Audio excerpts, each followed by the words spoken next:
Today's episode of the Bleav in Steelers podcast is brought to you by betonline.ag and Ike. Monday Night Football tonight, wrapping up week 4 of the NFL season. Week 5's almost here. We're almost a quarter of the way through the 2021 season. And if you want to place a bet on the gridiron action, BetOnline is the place to do it.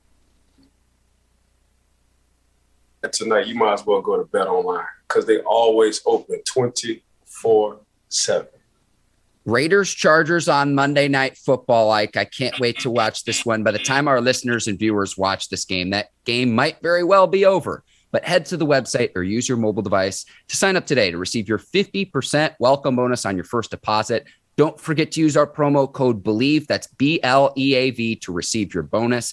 They've got football, basketball, boxing, casino games. Don't wait to take advantage of all the great offers BetOnline has for the 2021 season. BetOnline is the fastest and easiest way to bet on all your favorite sports. BetOnline, where the game starts. All right, cue the music. It's time to start the show.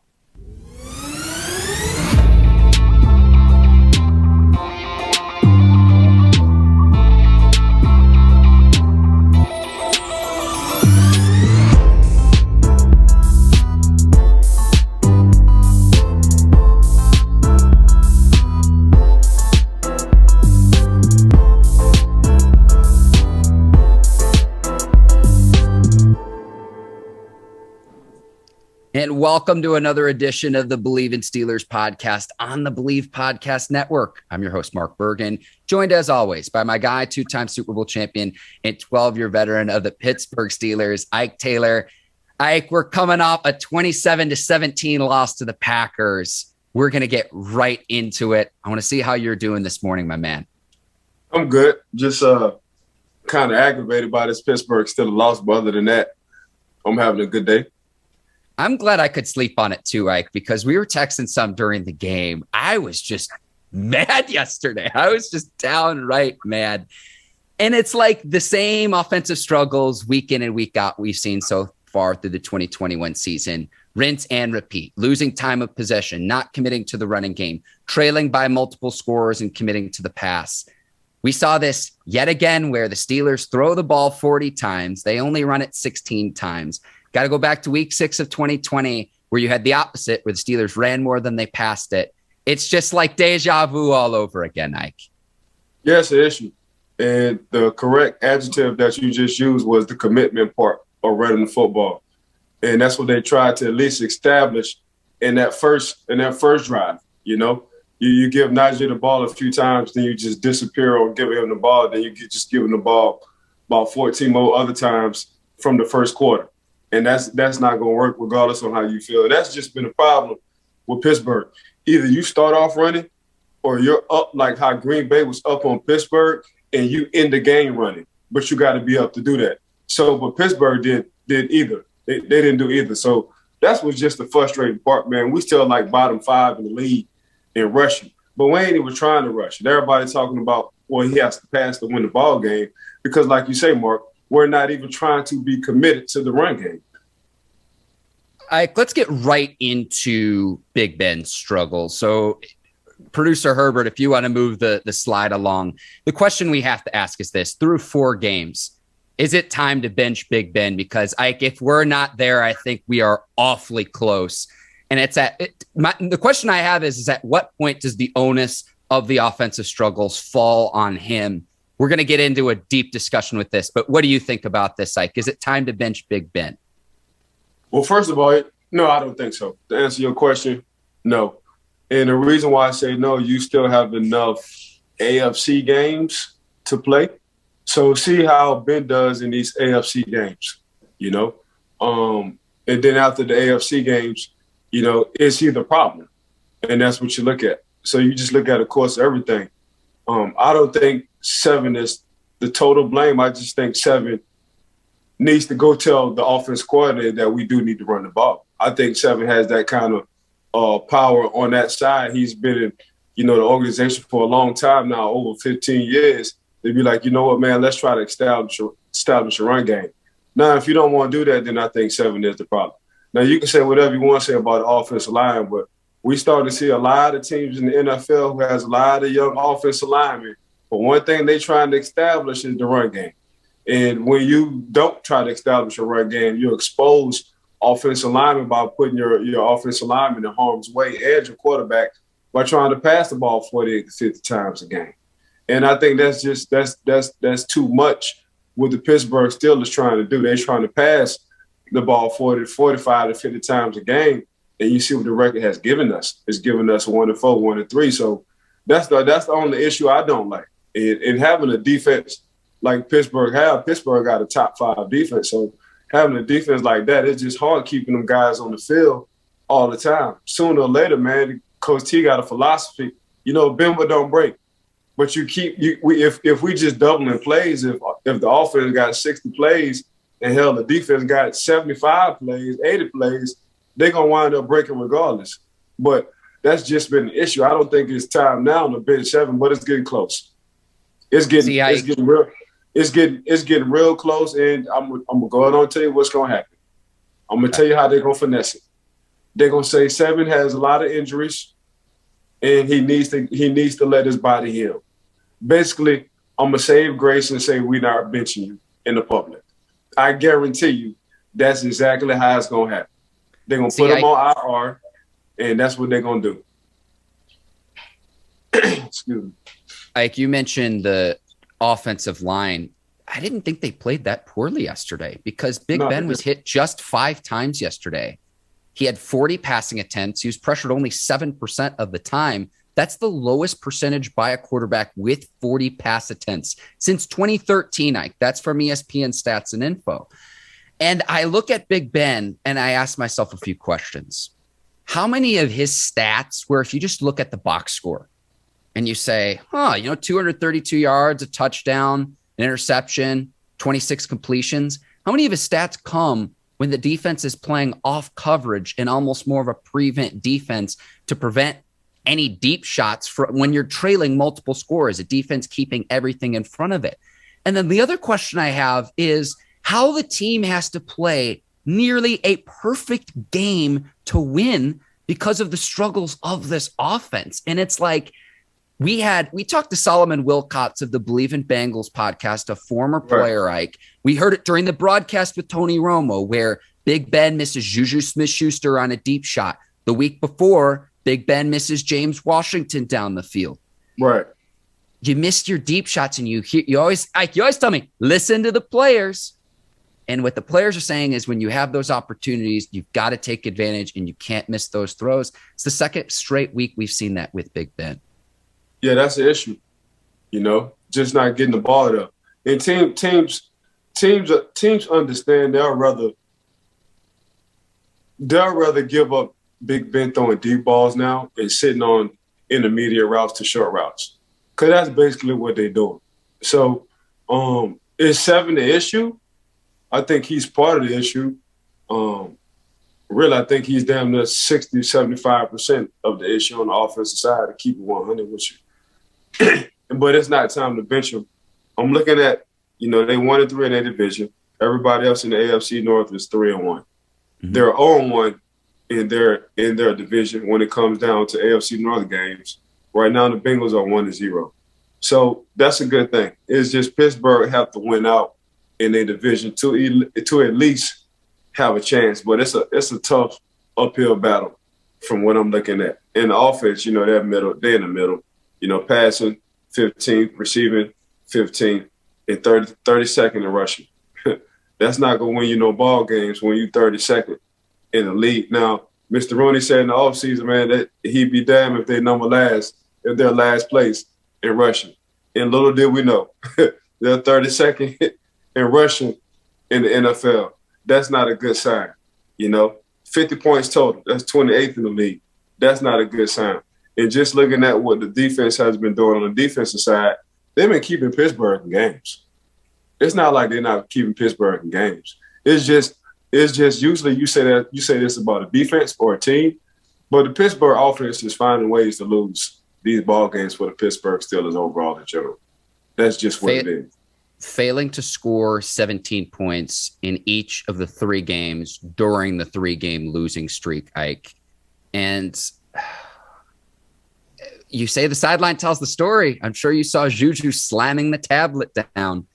And it's like, this is not to take away from Big Ben's career. He's the 18 years as the Steelers quarterback. He's been terrific. But dating back to what we saw last season when the Steelers lost 5 of their last 6 games, and then the first 4 to open up this year, a lot of times in the NFL, it's what have you done for me lately? And I'm just to the point where whether it's Mason Rudolph, you've got Dwayne Haskins under contract for just the 2021 season.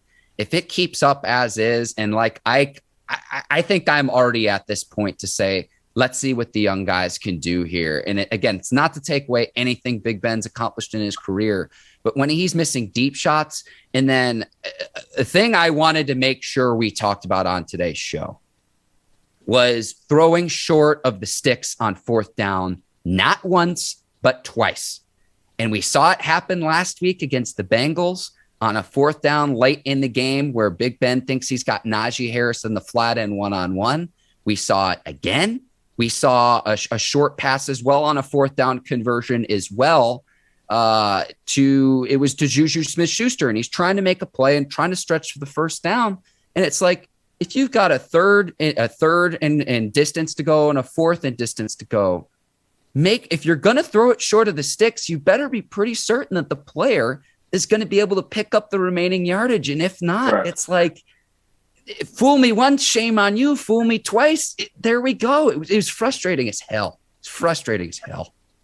Yes, it's an issue. I mean, on them two 4th downs though, you throw the ball in front of the guy. One of them, you throw the ball in front of him, you keep him running. The guy to get up 2 yards just off of GP. On the other one, man, when it's 4th and long, I think Cincinnati just did a great situational game plan on Big Ben in the red zone on disguising, thinking it was going to be a cover 0, but it wasn't, and that's an all-out blitz. But they wound up dropping back in the zone, and you had 6 guys rallying to Najee. So I thought on that part that was just good by the DC with Cincinnati. But yeah, it's not looking good on the offensive side, period. And I think Ben has total control to go to the OC and be like, can we at least switch it up, meaning at least let me run the ball. They tried that first series. I don't know if 7 wants to get under center. That's another question. I don't know if he's comfortable in staying under center. I don't know if he just wants to be a shotgun quarterback, but if you look at these, Tom Brady under center when it's time to, Aaron Rodgers under center when it's time to, Russell Wilson under center when it's time to. So it's a lot of your top 5, top 3 quarterbacks that don't mind getting under center and, doing the play action pass or trying to start or finish the game with the run game and commit to the run game. But like you said earlier, doing the show, Mark, it's the commitment part. And right now they're not committing to the run game.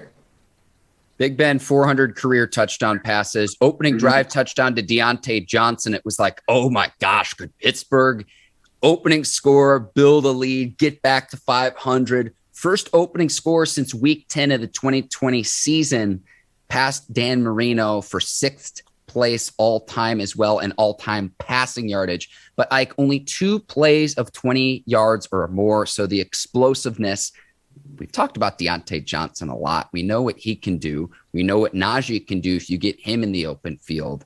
Right. You've got the offensive skill position players, and it's like, man, it's this offense. Something's got to give. And it's just like, I thought that the offense wouldn't be any worse than it was a season ago. Cause it's like, well, how could it be worse? And it seems like they are just in an absolute funk as well.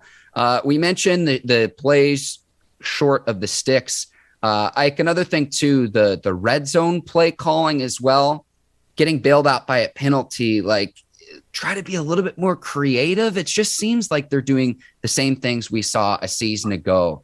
And I know, again, you put a lot of the onus on Big Ben and committing to the running game. And that's really something I want to see. Like, I want to see a game, even if they average 2 or 3 yards per carry, where they run it more than they pass it. Just see what happens. And we just haven't seen that. And you couldn't do that when you're down multiple scores against Green Bay. No, you can't. I mean, I'm looking at 7, 3 for 3. 3 interceptions, 3 touchdowns. 3 interceptions, 3 touchdowns. That ain't gonna cut it. And that's for the year. So out of 4 games, 7 pushing, a 3-piece, 3 touchdowns, 3 interceptions. That's. I mean, we getting. I know they asked Coach T, "Do you need to hit the panic button?" And I thought this game, after this game, man, you got to hit the panic button. You got to go on and see what these young guys can do. Because then it comes back to what I was talking about 2 years ago, Mark, and everybody got mad with me. Oh, you was a Ben hater. I said, no, I'm just looking at this damn division. I'm looking at Baker Mayfield, I'm looking at Lamar Jackson, and I'm looking at a young Joe Burrow. And if y'all keep just letting 7 just sit back there and he's being this productive, 3 touchdowns and 3 interceptions, and you don't go out and get a new young person that can move and keep up with the AFC North, let alone just the AFC period. Justin Herbert, Patrick Mahomes. We ain't even talking about the AFC North. We just talking about the AFC period. Josh Allen. Go ahead on. So now y'all see what the hell I was talking about 2 years ago when I was just looking at the damn division and I was like, hey, man, we need to get us a young quarterback because you have a defense who is all in their prime. At least you can lean on the defense and let your young quarterback, if he's mobile, use his legs when he gets in trouble. At least give you that point. But they see what I'm talking about. But I get it though. I get it. I don't study these people, but it's all good. Seven got to clean his act up, man. He got to clean his act up. Something I wanted to ask you about is just given the offensive struggles, at what point as a defensive player do you just kind of throw in the towel and give up? Because again, never. You never, as a defensive player, as a professional player, you never throw the towel in. Because that's what made you. There's a lot of people, that's exactly what they do. When the stuff hits the fan and they hit adversity, that's the first, they make excuses or they throw the towel in. Mm-hmm. And to get in a situation where there's 254 people who get drafted each year in the world, you never thrown in the towel. And that's not going to be your person. That's not going to be your personality. So on the defensive side, especially being a damn Pittsburgh Steelers, you definitely ain't throwing the towel by any means and having some kind of pride and knowing the history and keeping the history up just on the defensive side. That's exactly what you're doing. You're going to go today, Monday after the game. We're going in on Monday. We're going to say, man, what else can we do to help this damn offense? That's exactly how you're thinking when you're a Pittsburgh Steelers, especially when you're playing on that defensive side. Excellent answer to, I'll admit, what was a lousy question. And getting TJ Watt back, he had a fumble recovery, which kept the Steelers in the game. But we'll move to the Taylor Talk segment as well. And we talked about throwing short of the sticks, but the offsides penalty near the end of the second quarter, right before the start of the half. Mm-hmm. It's like the chicken or the egg, which came first. I've watched this probably 2 or 3 dozen times now, and we've got the clip courtesy of NFL Game Pass. Right. Joe Haden is called for an offsides penalty. Minkah Fitzpatrick blocks Mason Crosby's field goal attempt, scoops it up, and looks like he scores a touchdown, but the referees call a penalty. What did you see on this play? And then I can get into what I saw and then some of the chatter I've seen on social media. Yeah, so the ball actually, as you can see the center, the ball actually goes up. So that means it moved. So the ball goes up, man. You looking down it toward that center from Joe Haden and Minkah Fitzpatrick point of view. As soon as that ball go up, they gone. So that's damn near perfect. That's damn near perfect timing. So I thought in my mind that wasn't offsides at all. I thought that's a damn great jump. That's a damn great jump on the ball. And that's a whole momentum changer. That's a whole momentum changer for the Pittsburgh Steelers. So I thought it wasn't offsides because people looking at the snap, meaning the ball moves backwards first. In order to snap it, your hand has to go up, then down. And that's exactly what happened. As soon as they saw that ball being moved up, they took off. Yeah, I've watched this frame by frame. If you watch the ball go up, watch the ball go up first. Gone. Once to go up, I'm gone. I'm gone. Once the ball goes up, I'm gone. That means you move the ball. See, everybody looking at the ball being snapped backwards. That ain't got nothing to do with it. If we can replay that one more time, Herbert, watch it go up. As soon as it go up, they go. Go on, baby. Yeah. I'm going. Ain't no need for me to sit. Ain't no need for me to sit. Pop up. Look, that's like us running a 100-yard dash.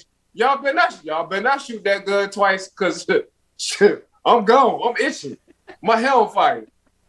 That's what happened. Changed the whole game around. That would have put Pittsburgh. Yep. That would have gave Pittsburgh at least an opportunity. Would have changed the momentum, but they didn't call it back. Green Bay wind up making a field goal, so another L. Yeah, head coach Mike Tomlin even said as such that play is huge because you're changing points of Pittsburgh getting a touchdown, Green Bay putting 3 on the board. So it was a huge game, and Green Bay led at that point. I Bleav it was 14-7 in that game, and so they extended the lead going into halftime as well. 7-2. Yeah. I've watched that frame by frame. I do think Joe Haden, if you watch it frame by frame, moved just before Hunter Bradley either moves the ball, snaps the ball, however you want to phrase it. However, that doesn't necessarily mean he breaks the plane of the neutral zone, which would warrant an offsides penalty. So because you can move around, movement doesn't necessarily equate being offsides. I've watched football. I'm 28, right? So I've watched football for 2 decades. I have never seen a closer play where, like, I'll be honest, I am not quite sure. And people are blowing up my Twitter comments saying I'm an idiot and I need to get my eyes checked. Let's ask fine. If you can run that play back. Hey, watch when it go up, bro. As soon as it go up, don't worry about it getting snapped. Go. God dog it, I'm gone. Holy moly. Holy moly, I'm gone, baby. I'm gone. I'm mad. I'm mad as a player. I couldn't do that because them boys had as soon as that ball goes up, hell with it being snapped. Oh, see the snapper, he must have had an indicator in the special teams meeting for the Pittsburgh Steelers. He must have had an indication on, his snap count or something, because them boys got a hell of a jump. Because look at the 2 guys who are actually by the center. They didn't get that good of a jump. Yeah. Got them, they're second late. Yeah, it's a tough break either way for the Steelers. Yeah. And again, it's like what came first, the chicken or the egg? Like, you remember that internet sensation a few years ago where it was like the dresses, like people were like, no, it's black and blue. No, it's white and gold. It's the same thing on social media. If you're a Steelers fan, Packers fan, everyone's been weighing in on this play. And I kind of enjoy it. People telling me that I'm an idiot on social media. And I'll say, hey, I don't necessarily disagree. I'm going to ask my guy, Ike Taylor, about it, who's got hell of a lot more expertise than I do. No, you good. I mean, it's a close situation. Depending on what's up. You asked the Green Bay Packers, man, there was offsides. You asked the Pittsburgh Steelers, you wasn't offsides. So that's just how it's going to go. You can't satisfy everybody. Yeah, the one angle I wish we could see, like in an ideal world, is like on the ground from the sidelines right at the line of scrimmage. Right. That clip does not exist to my knowledge. Maybe it'll come out in the coming days, but the clips that we have available, courtesy of NFL Game Pass, again, a bang play, and the Steelers get penalized for it. And it was a huge play during Sunday's game. Like other week 4 observations, the Buccaneers beating the Patriots on Sunday Night Football. And I'll tell you what, I stayed up to watch this game. Shout out to whoever held Rodney Harrison's umbrella during the Sunday Night Football pregame show. That is the biggest question, the biggest mystery I have after week 4. But did you see what I tweeted? Yeah. I mean, you got come on, Rodney. You got 2 Hall of Famers holding their own damn umbrella. And Mike Tirico is internationally known because I see him on the Olympics. He do basketball, he do baseball, he do football, he do gymnastics. Yeah, I see it. He's a Hall of Famer. Come on, Rodney, bro. Come on, man. You're that important to where you can't hold your own umbrella? Ain't no way.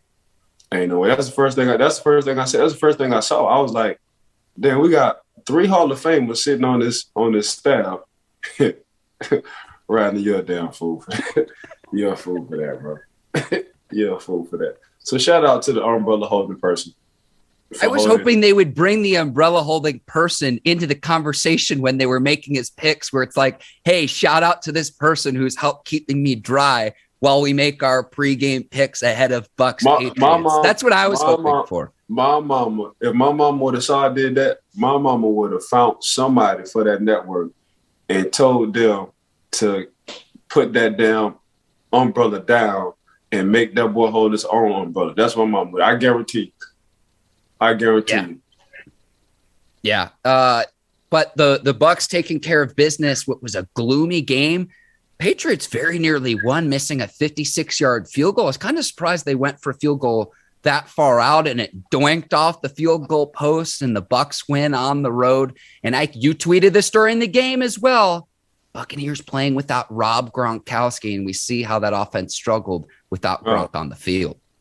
Oh, you can tell his safety blanket is Gronk all day, because he tried Mike Evans in the first half, and Mike dropped a few. Then he went to his homeboy AB in late in the second half, and AB dropped a few. And you know one thing, this slow for show Sasquatch, great hands tight end named Rob Gronkowski, he gonna catch every damn ball. That's what the hell he gonna do. He gonna find a way to get open, and he gonna catch the ball. And that's what he missed. Because we can talk about Brate that they acquired over free agency. We can talk about O.J. Howard, who we thought was gonna be the man coming from Alabama. No. He went and got his homeboy from out of retirement. Now they're doing segments, sitting at the outdoor facility for the Tampa Bay Buccaneers on certain days out the week. And that's the reason. And I thought Tom Brady really missed Rob Gronkowski, because he know for sure he's a sure-handed. They both got the same mind frame because they played together for so long. So that's just what it is. And that's what he missed on Sunday. Yeah, on Sunday. You know, what Mike Evans dropping a few, Brate dropped a few, and AB dropped a real good one. That it was a tough catch, but you know, AB supposed to make them catches. Now any other receiver, we kind of expect to drop them balls, but coming from, you know, a multi-Pro Bowler in AB, we feel like he should make them catches. But Gronk was missed. He was missed badly. But you gotta give a huge shout out to Coach Belichick. Man, he came up with a goddamn defensive game plan that rattled Tom, rattled the hell out of Tom. But you can just tell on the defensive side for the Tampa Bay Buccaneers, they was playing for Tom. They didn't want Tom to lose this ball game. Because them guys was flying around. Even when they was messing up, going 1,000 miles an hour. So the offense didn't help. Tom did have some missed passes, but at the same time, he dropped some balls in the bucket that the receiver should have caught, and he didn't. But on that defense side, man, I felt like they played for Tom. They didn't want Tom to come out of that stadium with the L. On the flip side of that, Mac Jones completing 19 straight passes against the Buccaneers defense. Not quite as stout as they were a year ago on the Super Bowl run, Ike. I know we've talked a little bit about this before, but a rookie quarterback doing that, I know it's at home, but the weather conditions weren't great either. I mean, you're talking about 19 passes under 10 yards, and the one pass that he threw deep got intercepted. So that's I mean, come on, Mark. Mark, if me and you can throw 10-yard passes all day and get 19 straight, and the one we try to throw past 20 yards get intercepted, that's all about right. Well, that's fine, Ike. But the Patriots running game really couldn't get going, so the onus falls on the quarterback. Yeah. No, you're right. No, I'm not going to disagree with that part. Like, you know, Matt Jones had a game where he always kept him in position to win the ball game.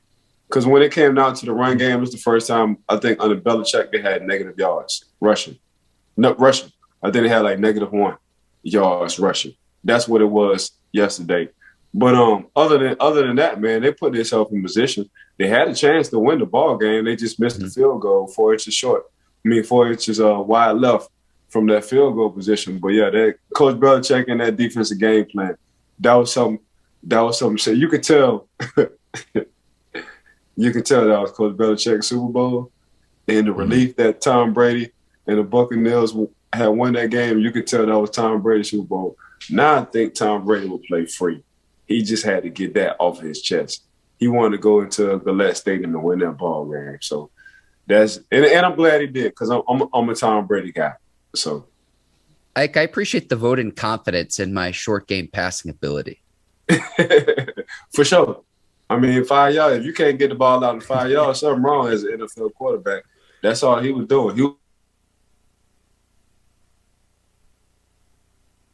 In week 4, Ike, do you want to I know you tweeted some about how the Bears should keep Justin Fields in the mix, and I'll add on top of that, continue to allow offensive coordinator Bill Lazor to call the plays. I know you're going against the Lions. The Bears absolutely whipped up on the Lions, but like, to me, it was just like, go with what's working.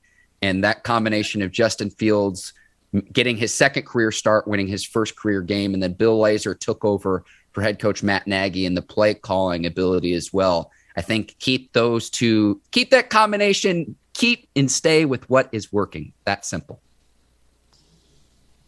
I mean, with Justin Fields and Trey Lance, you just let them two boys rock. And what I mean by rock, man, you just let them play. The energy is just different. The guys on the offensive side, they play different. The vibe is different. It's a more energetic feeling when the offense comes out. There's a little pop to it. It's a little sauce on it. So, and that's just coming from the two quarterbacks. So when I see this, Mark, I'm like, man, there is no need for Coach Nagy, man, when Andy Dalton do get back healthy, to bring him back. You know, like I know you say he the starter, and you can be like, just go out on and tell us, man, right now, Justin Fields just give us a great opportunity to win these ball games. Even on the defensive side, the defense, those boys running to the ball because they want to see what Justin Fields can do, because they see it in practice every day. So I'm looking at Coach Nagy and company like, man, y'all see how the same way the Rams defense felt about Matthew Stafford coming over to the LA Rams from Detroit Lions. They was talking about in the offseason. They said, oh, we finally got a quarterback. That's what they said on the defensive side. What the hell you think the San Francisco 49ers saying on the defensive side when Trey Lance come? What the hell you think the Chicago Bears saying when Justin Fields come in the game? They've been saying it. They've been even the offensive lineman, is it Peters, the left tackle? Mm-hmm. Yeah, he was like he was like, man, the man is special. Mm-hmm. So and he been around for a long time, and he said this during the preseason. So when he's saying the man special, what you waiting on, Coach? Don't fight. Don't fight. That's the problem. You being a coach and you fighting the man. Sometimes you just got to go off script or just acknowledge when something is good. You see what Coach Harbaugh is doing over there with the Baltimore Ravens. You talking about close ties, him and Lamar Jackson, they close. He asking Lamar. He ain't even worried about the offensive coordinator. Lamar, you want to go for it on fourth down? That's what you build. Like, we're not saying that about Matt Jones. We're not saying that about Zach Williams. We're saying that about Justin Fields, and we're saying that about Trey Lance. No love for Zach Wilson after the Jets beat the Titans, Ike? No love? No, it's love for him. I'm just talking about being special. Everybody ain't going to be special. You know what I'm saying? I am with you, because people are acting like this draft class is going to be legendary, and it very well could be. But of the 5 or so guys that are out there, like, just law of averages, Ike, 1 or 2 of them are going to be, whether you want to call them busts or that they don't work out, they're below average starters, what have you. So I'm with you there. I still think it's too soon to say, okay, this guy versus that guy. Too soon. A lot of it is team fit as well. What's the infrastructure around you?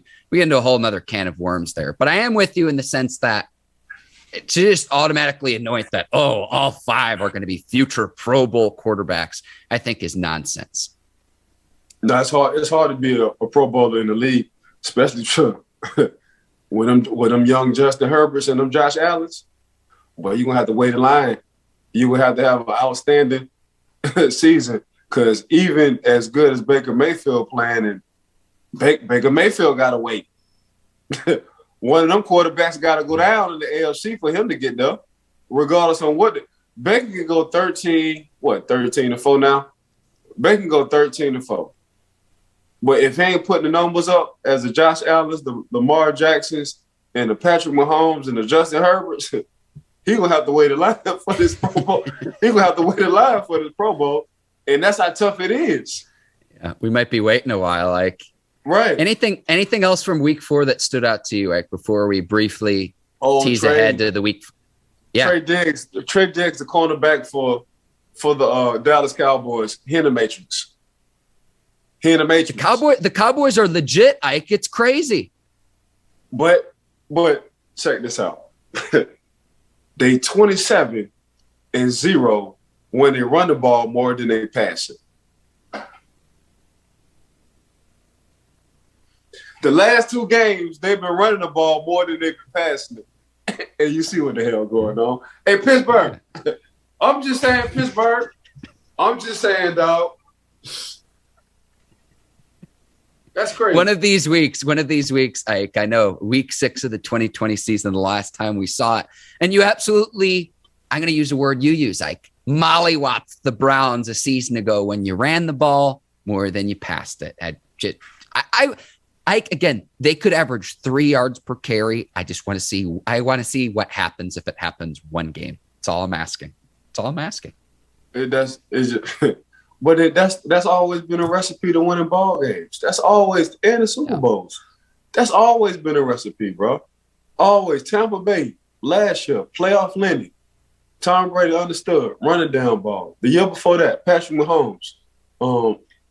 Damian Williams. I felt like he should have been the MVP for that game. They ran the ball. Like that's just what you do. You play good defense and you run the ball. And all of a sudden, man, everybody just get pass happy.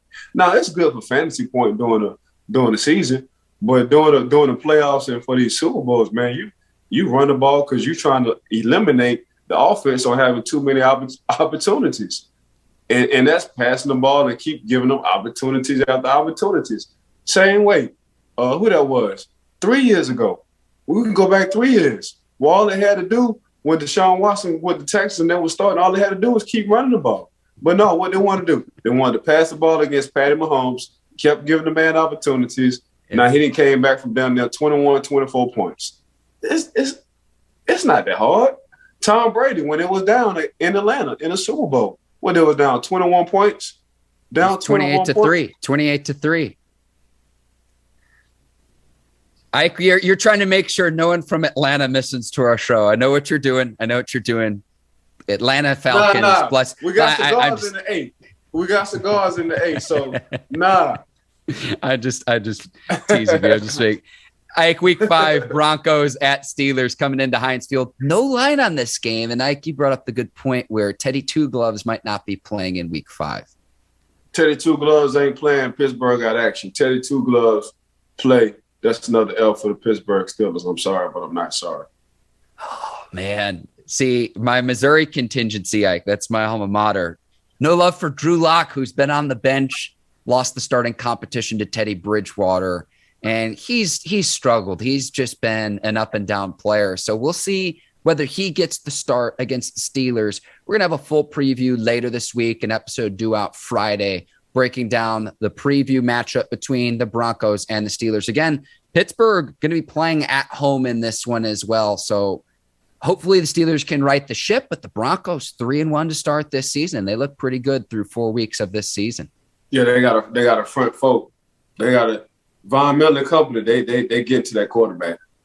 Von Miller then got 3 little minions, and they got the same DNA, and all they want to do is throw a party at the quarterback, and that's exactly what they've been doing. They've been throwing parties at the quarterback, and Justin Simmons sitting back in that backfield, who's the captain of that secondary. He ain't been doing nothing but making plays.